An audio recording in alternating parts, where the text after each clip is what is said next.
किसान भाइयों नमस्कार। मैं फार्मर दी जर्नलिस्ट चंद्रशेखर कृषि जागरण से आज हम आए हुए हैं बरेली ज़िले में रावल कला गाँव में। यहाँ पे करौंदे का पेड़ है और करौंदे की एक किसान खेती भी करते हैं यहाँ पर, क्योंकि उन्होंने मेड़ों के चारों तरफ करौंदा के लगा रखा है। किसान भाइयों, करौंदा हमें जो लागत बिल्कुल जीरो आती है। इस लागत कैसे जीरो आती है किसान भाइयों?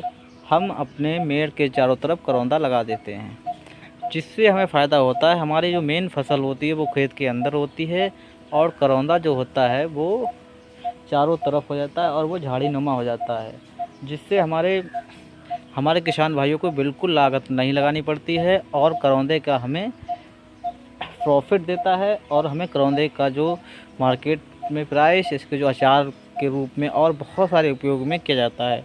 अगर हमारे किसान भाई करौंदे की खेती करना चाहें तो करौंदा बहुत ही महत्वपूर्ण खेती है। तो किसान भाइयों, हम बात करते हैं कि भारत में करौंदा कहाँ कहाँ पाया जाता है। लगभग किसान भाइयों समशीतल शुष्क मौसम में, हर मौसम में करौंदा बोया जा सकता है, लेकिन शुष्क मौसम में ही बहुत अच्छा होता है।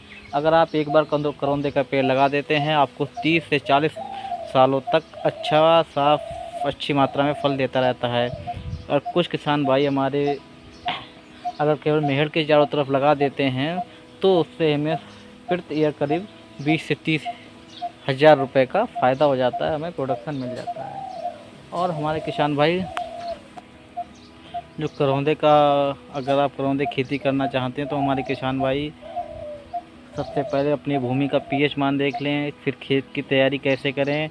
खेत की तैयारी मिट्टी पलटने में हल से गहरी जुताई करनी चाहिए, क्योंकि करौंदे की जड़ काफ़ी नीचे चली जाती है।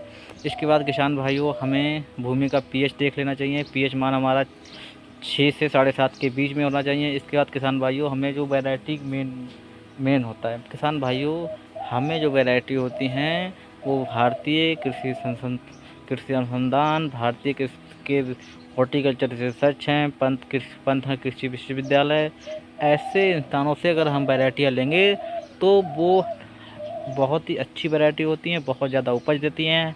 हाइब्रिड वैरायटी होती हैं जो बहुत कम समय में ही फल प्राप्त करने लगते हैं। इसके अलावा हमारे किसान भाइयों, अब बात करते हैं कि आमदनी की बात, कैसे आमदनी आपको किसान भाइयों, जैसे करौंदे में बहुत कम लागत आती है, फिर केवल आपको सिंचाई की और हर साल एनपीके की आवश्यकता पड़ती है, क्योंकि ये रोगों के प्रति बहुत सहनशील है, बहुत ही कम रोग लगते हैं, जिससे हमारे किसान भाइयों इसमें बहुत कम लागत आती। तो मार्केटिंग की कैसे तो किसान भाइयों मार्केटिंग करौंदे की कोई दिक्कत नहीं होती है।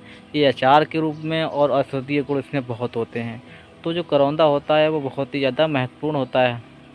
तो किसान भाइयों, अगर आप करौंदे की खेती कर रहे हैं तो कृषि जागरूकता के साथ बने रहिए, ऐसी जानकारी के साथ।